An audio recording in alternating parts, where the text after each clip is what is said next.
You know what the hardest pill to swallow is? It's realizing that nobody is coming to save you. Nobody's going to swoop into your life, fix your habits, clean up your mess, or hand you the dream you've been waiting for. That's on you, and the second you accept that, fully, completely, you start to feel the power shift. Because when you blame your boss, your parents, your childhood, your partner, or the economy for where you are, you hand over control of your life. And when you hand over control, you stay stuck. But when you take ownership, when you say, no matter what happened to me, from here forward it's on me, that's when you actually start to move. Think about it like this. If you get cut off in traffic and you let that one driver ruin your entire day, who's in control them? If you keep telling yourself you can't start the business because your parents didn't support you, who's in control? Them. If you keep saying, I'd be happy if only I had a better boss, a better relationship, a better break, then you've basically signed over the keys to your own life. That's not living, that's waiting. And waiting is just another word for wasting. Taking ownership doesn't mean you ignore the things that hurt you, or that you pretend life is fair. Life isn't fair. People will wrong you. Circumstances will get tough. Things won't go your way. Ownership means you look at all of that and say, okay, this is what I've been handed. What do I do with it? Because the truth is, it's not what happens to you that defines your life. It's what you do about it.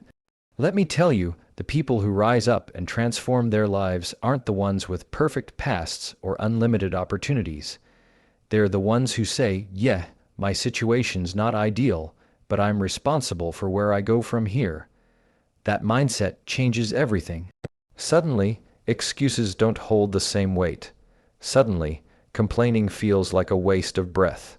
Suddenly, you're not waiting for someone to choose you. You're choosing yourself.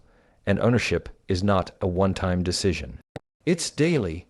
Every morning you wake up, you get to decide, am I going to run my life today, or am I going to let someone else run it for me? Am I going to stay stuck in old stories, or am I going to write a new one? That decision shows up in the small stuff, when you hit snooze instead of getting up, when you skip the gym because you're too tired, when you procrastinate on the work you know you need to do.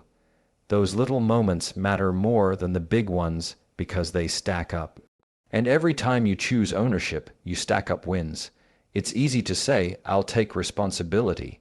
But you know where it really counts, when you mess up, when you fail, when you drop the ball. Ownership means you don't hide, you don't point fingers, you don't make excuses. You say, I blew it, that's on me, now here's how I'm going to fix it.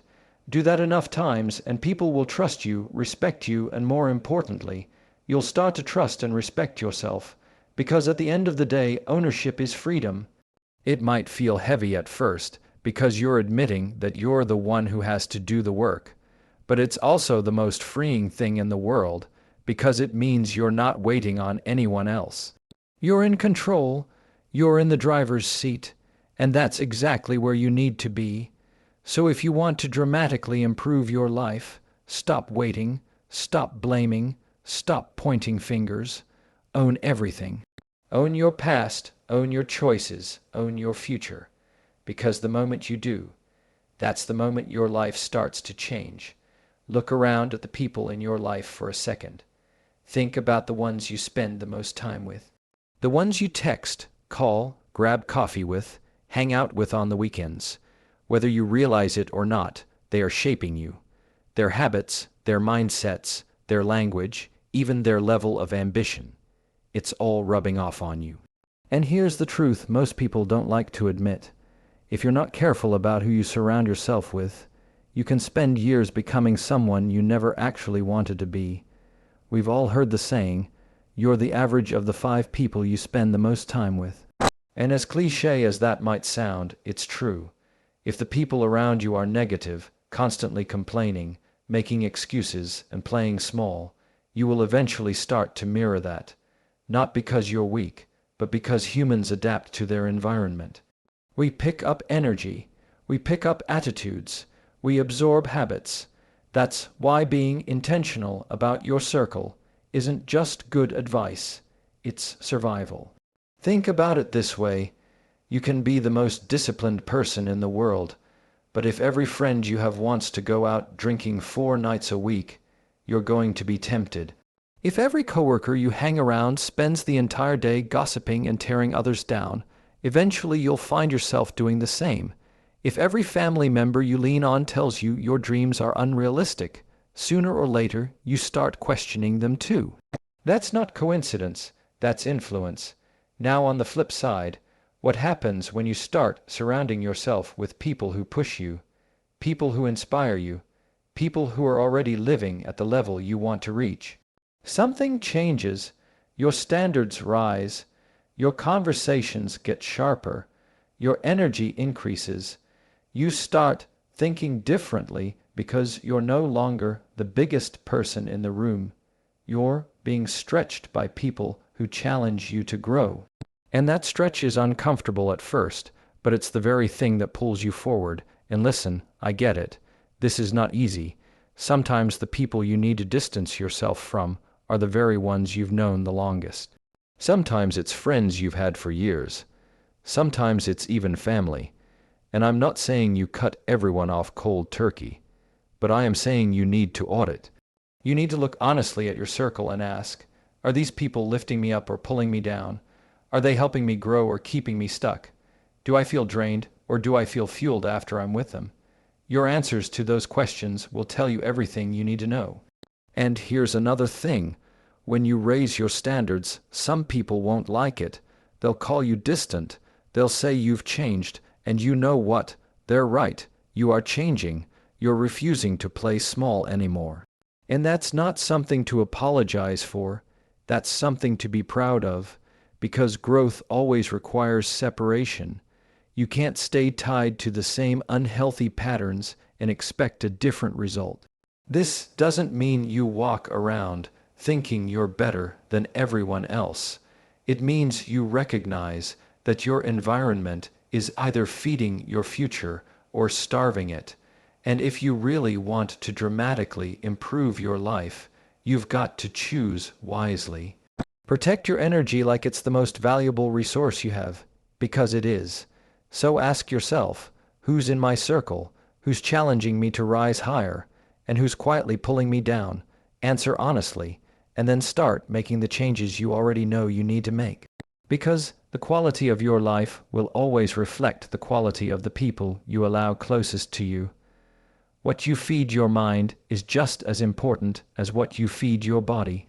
If all you consume is junk, don't be surprised when your thoughts feel heavy, your mood feels drained, and your decisions reflect that. We live in a world where information is coming at us nonstop. News headlines, social media, conversations, ads, entertainment. And most of the time, we don't even stop to ask ourselves, is this helping me or hurting me? We just absorb it. And what we absorb starts to shape who we are. Think about it. If you spend hours scrolling through negativity online, seeing arguments, drama, and people showing off fake perfection, you're training your brain to normalize comparison, jealousy, and constant distraction. If you're listening to people complain every day, whether it's coworkers, friends, or even the content you follow, you're soaking in their hopelessness and letting it become your own. And if every night you numb out with shows, videos, or endless scrolling instead of something that grows you, you're basically handing your future over to empty entertainment. Now imagine flipping that script. Imagine if you filled your mornings with voices that challenged you to think bigger. Imagine if instead of gossip, you filled your ears with audiobooks or podcasts that gave you strategies to grow. Imagine if instead of doom scrolling, you chose content that educated you, inspired you, or taught you a skill that could change your life. Same hours in the day, same device in your hand. The only difference is what you're consuming. And that difference, that's the gap between staying stuck and leveling up. We underestimate how much influence our inputs have. Just like a diet, if you eat fried food and sugar all day, you can't expect to feel energized and healthy. In the same way, if you're consuming negativity, shallow entertainment, and constant distraction, you can't expect to feel motivated, creative, and purposeful. The mind works the same way as the body. It becomes what you feed it. And here's the thing, it doesn't take a dramatic overhaul to make a difference. Start small. Replace 10 minutes of scrolling with 10 minutes of reading. Swap one TV episode for one podcast episode that inspires you. Turn off the news for a week and see how much lighter you feel. These tiny changes in your daily inputs compound into huge shifts in your mindset over time. Some people say, well, I don't have time. But the truth is, you do. You're just choosing where it goes. If you have time to check your phone before bed, you have time to read 2 pages of a book. If you have time to binge a series, you have time to listen to an audiobook while you do the dishes or drive. The time is there. The question is, what are you feeding your brain during that time? And I'll tell you something else. Once you start consuming better, you'll notice you start thinking better. Your ideas will feel sharper. Your confidence will grow because you're feeding your mind with thoughts that lift you instead of bury you. You'll also notice you have less tolerance for the noise, the gossip, the negativity, because you've raised your standard for what you allow in. That's when you'll know you're on the right track, when the things that used to entertain you now feel like a waste of time. Your life will always move in the direction of what you consistently consume. So if you want a better output, start with a better input. Feed your mind what you want your future to look like. If you look at anyone who has built a meaningful life, you'll find one thing in common. They didn't get there through random bursts of inspiration or once in a while motivation. They got there through daily habits, the things they did whether they felt like it or not. And that's the difference between people who improve their lives dramatically and people who stay the same. Non-negotiables. Those few daily actions that you decide are no longer optional. The problem for most people is that their life is built on what feels convenient in the moment. If they're tired, they skip the gym. If they're distracted, they don't read. If they're busy, they forget to check in with themselves. And while those choices don't feel like a big deal in the moment, they add up. One skipped workout turns into a month. One missed journal entry turns into a year of bottled up stress. One night of saying, I'll just do it tomorrow, becomes a lifestyle of never doing it at all. That's what happens when you don't have non-negotiables. You leave your growth up to chance. But when you set them, everything changes. A non-negotiable is like drawing a line in the sand. You tell yourself, this is what I do every single day, no matter what. It doesn't have to be big or complicated. It could be as simple as moving your body for 20 minutes, writing down 3 things you're grateful for, or reading a few pages of a book. The point isn't perfection, the point is consistency, because consistency is what compounds. Think about brushing your teeth. You don't skip it just because you're tired, and you don't wait until you feel inspired to do it. You just do it, and because you do it daily, your teeth are healthier. Now apply that mindset to your mental health, your physical health, your learning, your relationships. Imagine what your life would look like if you treated growth like brushing your teeth. Non-negotiable, automatic, part of who you are. Here's the beauty of it. The action itself doesn't always feel dramatic. You might not feel transformed after journaling for 5 minutes or taking a short walk. But stack that up every day for a year, and suddenly you've got clarity you didn't have before, energy you didn't know you could feel, and momentum you can't deny. The small things build the big things. Always, and don't let the excuse of I don't have time stop you. Non-negotiables aren't about finding hours in your day. They're about carving out intentional minutes. You can write in a journal in 60 seconds. You can do push-ups in 2 minutes. You can read a page or two in 3 minutes. It's not about doing it all, it's about doing something consistently. Those minutes shape the way you think, the way you show up, the way you carry yourself into the bigger parts of your life. What you'll notice once you commit to these habits is that your confidence starts to grow. Not because life suddenly got easier, but because you're proving to yourself daily that you can keep promises to yourself. And that self-trust, that's one of the most powerful foundations you can build. Because if you can trust yourself to show up in the small things, you'll start believing you can show up for the big things too. So if you want to dramatically improve your life, stop waiting for perfect timing or bursts of motivation. Pick 2 or 3 simple habits, lock them in, and make them non-negotiable, because it's not what you occasionally do that changes your life. It's what you do every single day. One of the quickest ways to drain your energy, lose your focus, and end up living a life that doesn't feel like yours is saying yes to everything. We do it because we don't want to disappoint people. We don't want to look selfish. We don't want conflict. And so we end up stretched thin, overwhelmed, and quietly resentful, all because we didn't learn how to say one simple word, no. Think about how many times you've said yes when you really wanted to say no. Maybe it was an invitation you weren't excited about, a project you didn't have the bandwidth for, or a favor that completely threw off your schedule. In the moment, it feels easier to just agree, but later, you're the one paying the price. You're tired, you're behind on what matters to you. You're frustrated at yourself for not holding the line. And here's the thing. Every time you say yes to something meaningless, you're saying no to something meaningful. You're trading your time, your energy, your peace of mind for someone else's comfort. Saying no is not about being rude or selfish. It's about being honest. It's about realizing that your life is finite. You only get so many hours, so many days, so much energy.